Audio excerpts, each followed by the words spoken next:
1944년 7월 22일 히틀러 암살 시도가 있었습니다. 그때 그 일에 관여해서 사형을 당했던 괴들러 박사라는 분이 계십니다. 그분이 수기에 이렇게 썼습니다. 잠을 잘 이룰 수가 없다. 개인의 운명에 대하여 관심을 가지고 있는 하나님은 과연 있는가? 나는 그것을 믿기가 어렵다. 왜냐하면 하나님은 수십만의 사람들이 고통과 절망 속에서 미쳐가는 것을 그대로 놓아두시기 때문이다. 하나님은 수백만의 사람들이 고통의 풀무불 속에 떨어져 허우적거릴 때 손끝 하나 꼼짝이지 않고 죽게 버려두었다. 우리 주위에는 이런저런 모양으로 하나님을 부인하는 사람들이 많습니다. 많다고 표현하는 것도 부족해서 거의 대부분 그렇습니다. 때때로 하나님을 믿는다는 우리들도 하나님은 정말 살아계실까? 그런 의문을 가지게 될 때가 있지 않습니까? 우리가 예수님을 믿으면서 살아가면서 제일 어려운 일이 있다고 한다면 하나님을 믿지 않는 사람들과 같이 어울려 살아가는 것일 겁니다. 우리 주변에 하나님을 믿는 사람들이 정말 몇 사람이나 되지요. 겉으로는 예수님을 믿는다, 교회를 다닌다 하기는 하지만 실제로 같이 만나서 지내보고 일해보고 하면 하나님을 정말 믿나? 이런 생각을 할 때가 많습니다. 그러니까 하나님을 믿지 않는 사람들 속에서 하나님을 믿는 믿음으로 산다는 것이 가장 고통스러운 일 중에 하나죠. 시편 53편은 바로 하나님을 믿지 않는 사람들로 주변이 꽉 차 있는 그런 가운데 그 다윗이 겪었던 마음의 고통을 호소하고 있는 시편입니다. 시편 속에 다윗이 탄식합니다. 마음속으로 하나님이 없다 하는구나. 한결같이 썩어서 더러우니 바른 일 하는 사람 아무도 없구나. 모두 다른 길로 빗나가서 하나같이 썩었으니 착한 일 하는 사람이 하나도 없구나. 오늘 이 시간에도 여러분들도 이 비슷한 고통을 겪으시는 분들이 많으실 겁니다. 왜 다 하나님을 안 믿지? 다 썩은 거야. 그런 생각을 하시는 분들이 많으실 겁니다. 이 시편 53편은 그래서 분위기가 무거운 시편입니다. 여러분이 읽으시면 다 느끼셨겠지만 이 시편 속에 이 세상의 죄악이 관영한 것에 대한 아주 애통하는 마음, 탄식이 절절히 흐르는 시편입니다. 그런데 저는 이 시편 53편을 묵상하면서 아주 보석 같은 구절을 하나 보았습니다. 마치 흑암 같은 곳에 빛이 비춰오는 것처럼 쓰레기 더미 속에 보석을 발견한 것 같은 그런 구절을 보았습니다. 2절 말씀입니다. 하나님께서는 하늘에서 사람을 굽어보시면서 지혜로운 사람이 있는지 하나님을 찾는 사람이 있는지를 살펴보신다. 물론 이 시편 속에는 이 말씀에 대한 응답은 부정적으로 나옵니다. 한 사람도 없다는 거죠. 3절에 보면 너희 모두는 다른 길로 빗나가서 하나같이 썩었으니 착한 일 하는 사람이 하나도 없구나. 근데 저는 이 2절 말씀을 읽으면서 하나님의 놀라운 지혜와 위로를 받았습니다. 오늘 이 시간에 여러분들도 그 은혜를 받았으면 좋겠습니다. 우선 이 2절 말씀에 보면 하나님께서는 하늘에서 사람을 굽어보시면서 라고 그렇게 말씀을 했습니다. 처음에 이 구절을 읽을 때는 그냥 지나갔습니다. 그러나 말씀을 묵상하고 말씀 기도를 하면서 이 말씀이 저를 놀라우게 바꾸는 거예요. 자, 여러분들도 오늘 그저 이 말씀이 이끄시는 대로 한번 눈을 들어서 하나님을 바라보시기 바랍니다. 하늘에서 하나님께서 사람을 굽어보신다는 거예요. 여러분, 하나님이 여러분을 보시는 것이 느껴지지 않습니까? 아마 저는 여러분들도 틀림없이 이 말씀을 묵상하면 하나님이 여러분을 보시는 것을 보는 것 같은 감동을 받을 것이라고 믿습니다. 하나님은 지금 사람을 굽어 보시는데 저와 여러분들을 보고 계십니다. 그 하나님의 모습을 그려보는 것은 정말 놀라운 일입니다. 하나님이 하늘에서 우리를 굽어 보신다. 굽어 보신다고 표현을 했는데 그것은 하나님의 간절함을 말하는 거죠. 하나님께서 도대체 무엇 때문에 우리를 그렇게 굽어 보실까요? 하나님을 찾는 사람이 누군가? 하나님이 찾는 사람이 누군지를 살펴보시려고 하나님께서 하늘에서 사람을 굽어 보신다는 겁니다. 저는 24시간 예수님을 바라보시라고 계속 설교하고 또 설교하고 여러분들에게 권합니다. 여러분 중에는 그대로 순종해서 영성일기도 쓰면서 24시간 예수님을 바라보시려고 하는 분들이 많습니다. 그러나 어떤 분들은 정말 힘들어하는 분들도 계십니다. 24시간 예수님을 바라보는 것은 어떻게 하는 거예요? 보이지 않으시는 예수님을 어떻게 바라보라는 거예요? 또 24시간 예수님을 바라볼 수는 있는 겁니까? 사람이 살다 보면 어떻게 24시간 예수님만 바라볼 수 있냐 말. 나는 안 돼요. 도무지 안 돼요. 그런 교우들도 많이 봅니다.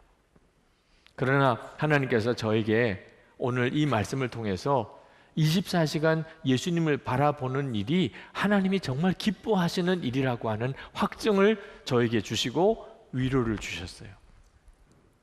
여러분, 하나님이 도대체 누구를 찾으시고 계세요?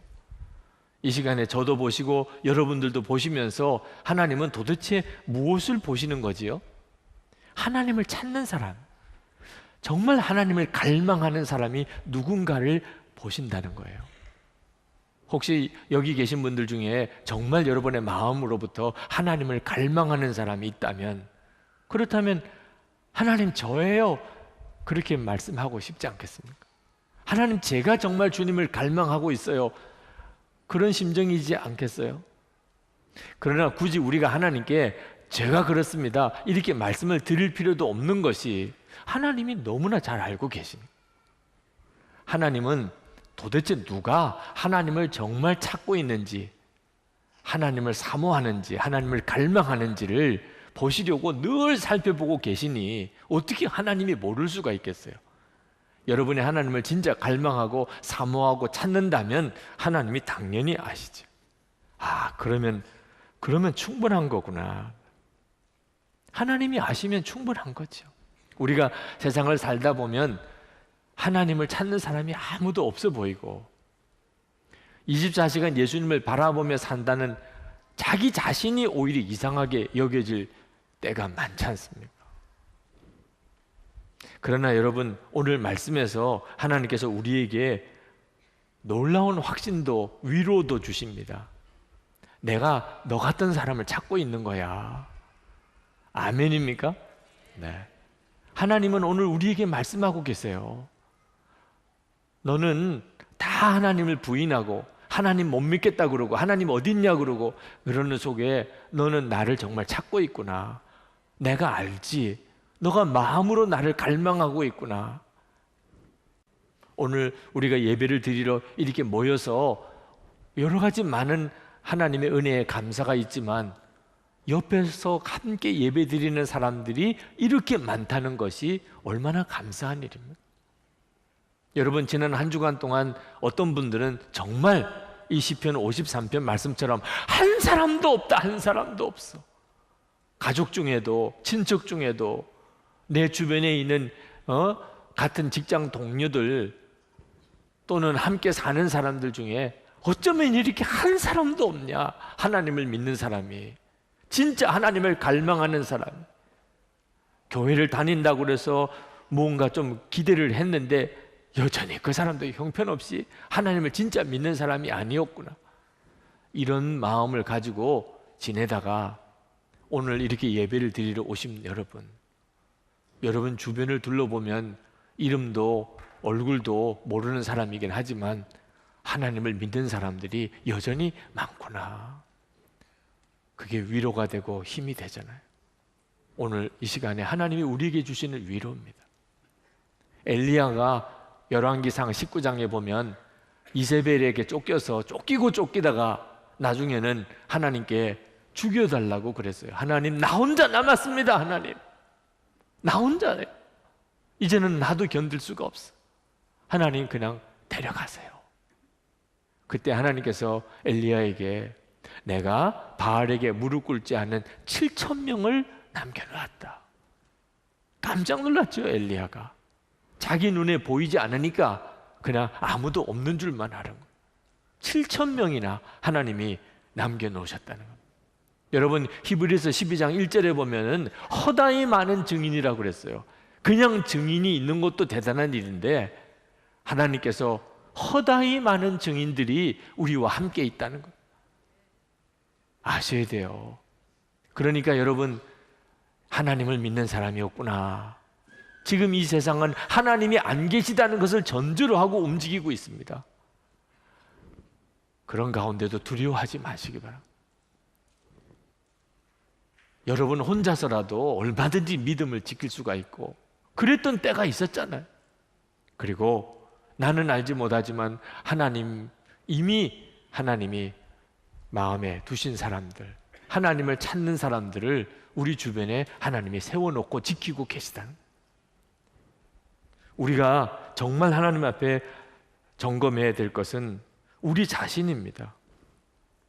나는 정말 하나님이 찾으시는 그 사람인가? 저는 두려운 것이 하나님을 정말 믿는 사람들조차도 서서히 믿음을 잃어버리는 겁니다. 예수님을 믿고 하나님의 자녀가 된 사람들조차도 세상에 살다 보니까 서서히 하나님에 대한 믿음을 잃어버리는 거예요. 예수님 바라보는 눈을 잃어버리고 사는 거예요.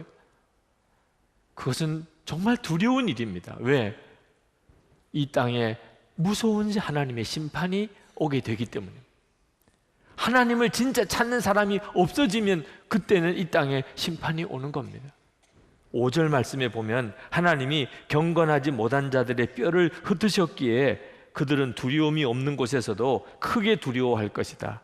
하나님이 그들을 물리치셨으니 그들이 수치를 당할 것이다. 하나님을 믿지 않고 하나님을 부인하고 하나님이 어디 있느냐고 하는 것은 정말 어리석은 일이고 두려운 일입니다. 왜? 결국은 그러니까 죄를 짓게 되는 겁니다. 그리고 하나님의 심판이 오는 겁니다. 그러나 사람들이 다 그렇게 되는 때가 온다는 거예요. 다 그렇게 되는 때가. 예수님께서 재림하시기 전에 불심판이 이 땅에 임하게 된, 하나님이 어째서 이 땅에 불로 심판하시죠? 노아 때와 같으니까 그렇게 말씀하셨어요. 마태복음 24장 37절에 보면 노아 때와 같이 인자의 임함도 그러하리라. 여러분, 노아 때가 어떤 때입니까? 다 하나님을 부인하는 거예요. 하나님이 보실 때 사람들이 가지고 있는 생각이 다 악한 거예요. 그런데 그런 때가 올까요? 아니, 하나님을 믿는 사람들이 여기만 해도 이렇게 많은데 그런 때가 올까요? 성경은 그런 때가 올 것이라고 말씀하고 있습니다.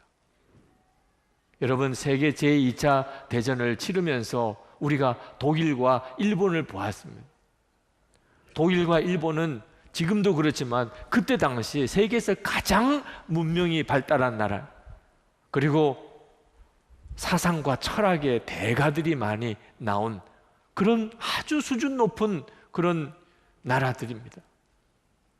어떻게 그 나라 백성들이 세계 전쟁을 그렇게 일으킬 수 있을까? 사람이 집단적으로 거의 미쳐버릴 수 있다는 사실을 본 거예요. 지금도 얼마든지 그럴 수가 있다는 겁니다. 여러분, 하나님을 믿지 못하는 이 무서운 풍조는요, 사람들에게 급속히 전염이 됩니다. 하나님이 어디 계셔?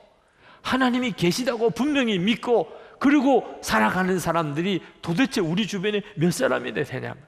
다윗은 탄식의 기도를 드립니다. 6절에 하나님, 시온에서 나오셔서 이스라엘을 구원해 주십시오. 하나님, 제발 좀 사람들에게 하나님이 살아계시다는 것을 보여주십시오. 사람들이 다 하나님을 부정합니다. 하나님은 안 계시다고 말합니다. 선한 일, 착한 일 하는 사람이 한 사람도 없습니다. 하나님 제발 좀 드러나 주십시오. 우리가 새벽마다 모여서 기도하는 기도입니다. 하나님, 열방에, 우리 민족에, 우리 한국 교회에 하나님이 드러나 주십시오. 우리가 그렇게 기도를 해야 돼요. 다윗처럼 우리가 그렇게 기도해야 됩니다. 그것이 우리 자신의 사는 길입니다.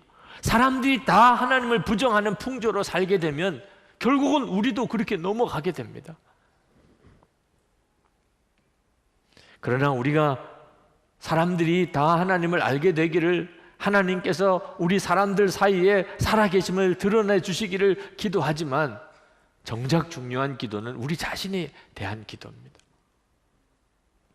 우리 자신부터 정말 하나님을 바라보는 것이 분명해야 합니다. 여러분, 때때로 두려울 때가 있잖아요. 하나님은 진짜 나를 알고 계실까?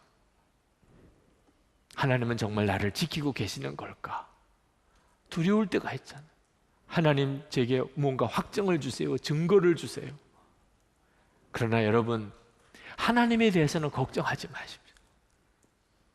여러분이 그저 확인할 것은 하나밖에 없는데, 그것은 여러분의 마음에 하나님을 갈망하는 마음, 하나님을 진짜 찾는 마음이 있느냐 하는 겁니다. 여러분 속에 정말 하나님을 찾고자 하는 마음, 하나님을 갈망하는 마음이 여러분에게 있다면 그러면 두려울 게 없어요. 하나님이 어찌 그걸 모르시겠어요?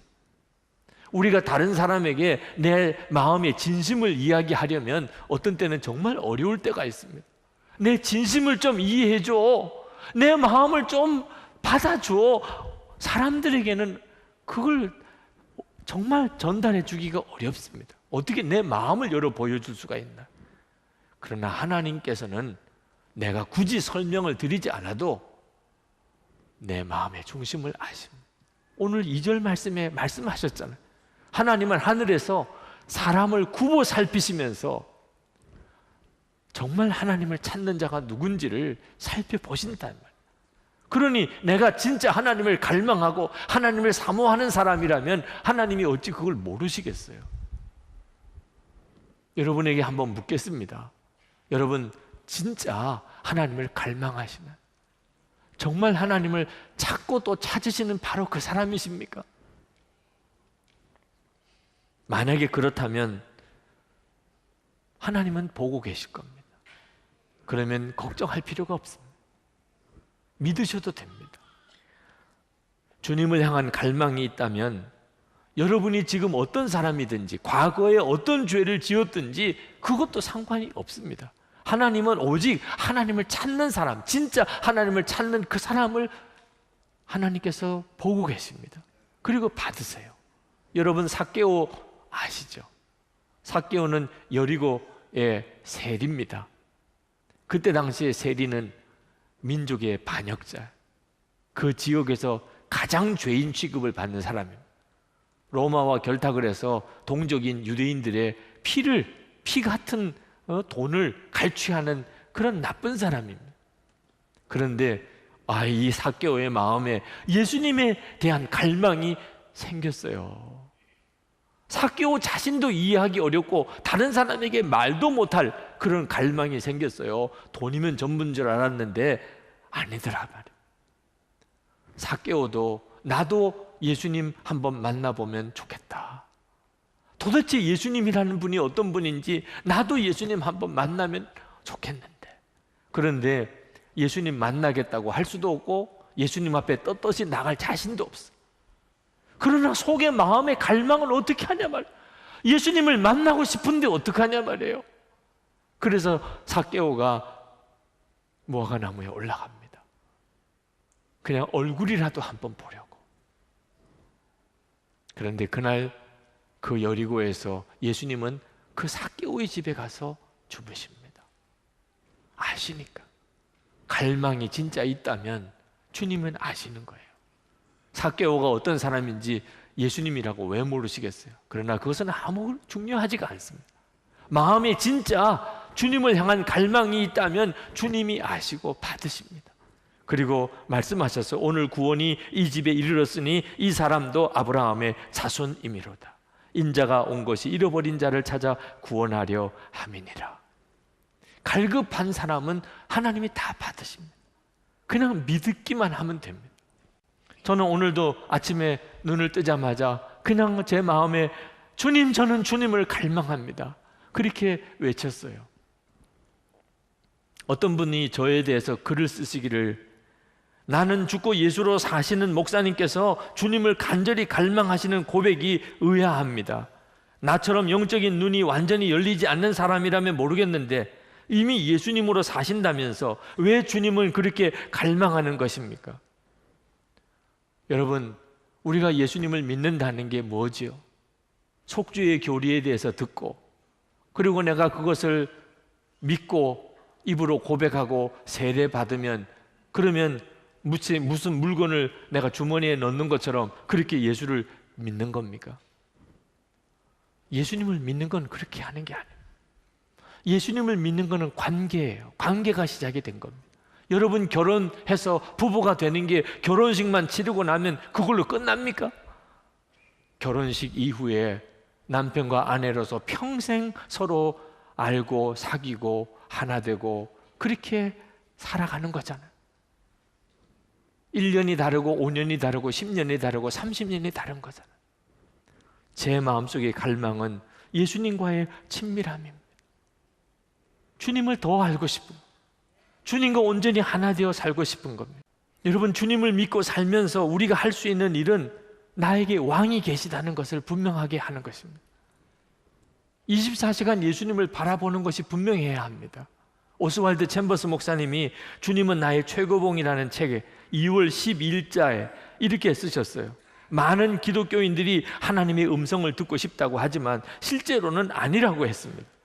하나님으로부터 직접 듣기를 거부한다고 했습니다. 그러면서 성경을 인용하셨어요. 출애굽기 20장 19절입니다. 이스라엘 백성들이 모세에게 한 말이에요. 모세에게 이르되 당신이 우리에게 말씀하소서 우리가 들으리이다. 하나님이 우리에게 말씀하시지 말게 하소서 우리가 죽을까 하나이다. 이스라엘 백성들은 하나님이 직접 말씀하는 것이 싫었어요. 무서웠어요. 여러분들 한번 정직하게 대답해 보세요. 여러분은 진짜 주님의 음성을 듣기를 원하십니까? 여러분들이 정말 어떤 말씀을 하나님이 하실지라도 된다 안 된다 하지 아니하고 무조건 순종하겠다는 결심이 되어 있다면 여러분은 하나님의 음성을 듣기를 원하는 사람. 그러나 힘들어요, 어려워요, 못해요, 왜 나에게만 이렇게 어려운 말씀을 하세요? 이런 마음을 가지고 있다면 여러분은 정직하지 않은, 하나님의 음성을 듣고 싶다고 하면서도 실제로는 아닙니다. 여러분이 듣고 싶은 말씀만 듣고 싶어 하는 거예요. 우리가 왜 예수님을 믿고도 예수님이 살아 역사하시는 것을 경험하고 살지 못하는 겁니까? 우리가 진정으로 마음에 예수님을 왕으로 섬기지 않으니까 그래서. 하나님은 인격적인 분이십니다. 우리가 정말 마음으로 하나님이 함께 계시는 것을 믿고 그리고 그 주님을 왕으로 섬기면 주님은 분명히 우리에게 오셔서 역사하십니다. 그러나 주님은 우리 마음을 아십니다.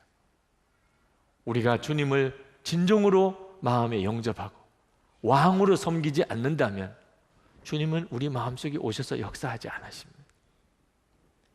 여러분, 우리만 갈망하는 게 아닙니다. 하나님은 살아계셔서 반드시 역사하십니다. 하나님은 진짜 하나님을 찾는 자를 알고 싶어 하십니다. 오늘 우리를 보실 때 우리가 주님, 제가 그렇잖아요. 주님, 지금 제 마음속에 일어나는 주님에 대한 이 갈망을 주님 뭐라고 하시겠어요? 그렇게 고백할 수 있게 되기를 바랍니다. 저에게 있어서 예수님은 왕이십니다. 제게 말씀하소서. 제가 깨닫지 못하고 미련해서 알아듣지 못하면 제가 순종할 수 없겠으니 주님, 저에게 지시하세요. 명령하세요. 오늘 이 성찬을 받을 때 예수님께서는 바로 그 갈망에 응답하셔서 우리와 하나 되어 주시고 우리의 모든 것이 되어 주실 것입니다. 이제 우리 기도하고 성찬을 받으시겠는데 여러분의 마음에 여러분들도 내가 예수님을 정말 왕으로 모시고 살아보겠다, 그런 결단을 분명하게 하실 수 있게 되기를 바랍니다. 주님을 그토록 갈망하시면 주님께서 오늘 이 성찬을 통하여 그리고 이후에 여러분의 삶을 통하여 반드시 역사해 주실 것입니다. 기도하겠습니다.